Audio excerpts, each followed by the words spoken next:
Hi guys, and welcome to Why Though TV. So, we're today reviewing chewing gum. Now, I have to admit that when I first saw the little thumbnail of chewing gum, I wasn't interested because when it comes to a British type, UK type of show, I like the mysteries. I didn't think that I would like their comedy based on the type of comedy I was exposed to as a child that came from that place. I just didn't think I would get it.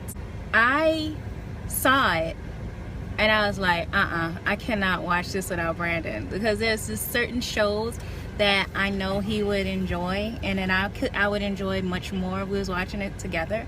And chewing gum is one of those shows. It's one of those shows that you have to watch with your bestie, because you're just gonna have so many moments where you want to look at each other and just burst into laughter.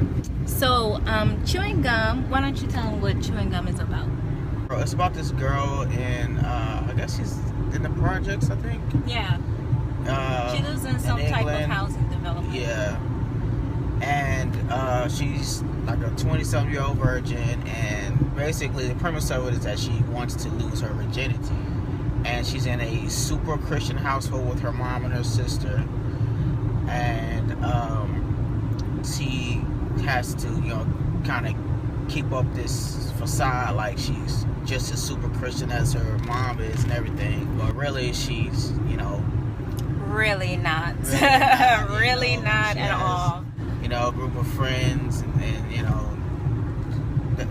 stuff like that. It just goes through kind of her life and just the quirky silly things that she deals with and all of this. It's really good. The quirkiness, that is what you're going to notice right off.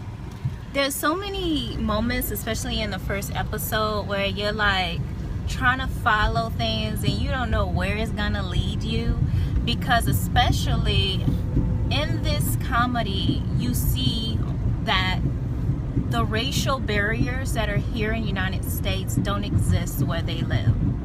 You see there's so much interaction between black and white people.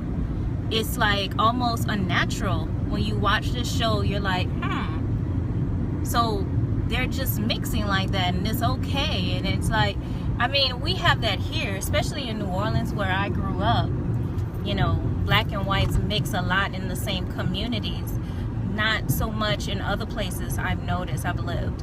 And so in this, it's a breath of fresh air to see so much diversity, and not faux diversity. I'll explain to you what faux diversity is. Faux diversity is when you have a movie that involves minorities, but the movie still only surrounds the Caucasian person, the Caucasian hero of the show or the antagonist, and they have short speaking roles, irrelevant speaking roles that are not that important, token speaking roles. So it looks like there's a lot of, they use that in the trailers and everything to pretend that they have diversity in the movie, but actually they don't have that much. But this show actually has diversity, and because it's about a black character, don't get the idea that it's like an all black thing. In the United States, what we're used to is that if there is a black main character, then the show must be black, and that is not how it is. It's mixed through and through. The supporting actors are so hilarious. There's so many spontaneous types of humor that I didn't even think they would put on TV. It was so interesting, and they poke fun at religion, they poke fun at homosexuality, they poke fun at heterosexuality, they poke fun at being poor, and actually they poke fun at a lot of serious issues, relationship issues and things like that, but they make it so funny you're just laughing about it, and I think that's cool. The show is about her being desperate to lose her virginity. And what's crazy is that in the beginning of the show, you kind of look at her as like someone that's pathetic, but around the end, you kind of see her as someone that's kind of cool.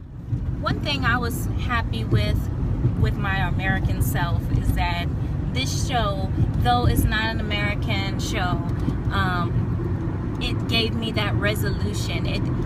I do look forward to the second season, but it didn't make me feel like, oh, they didn't really wrap this season up. No, they actually wrapped this season up.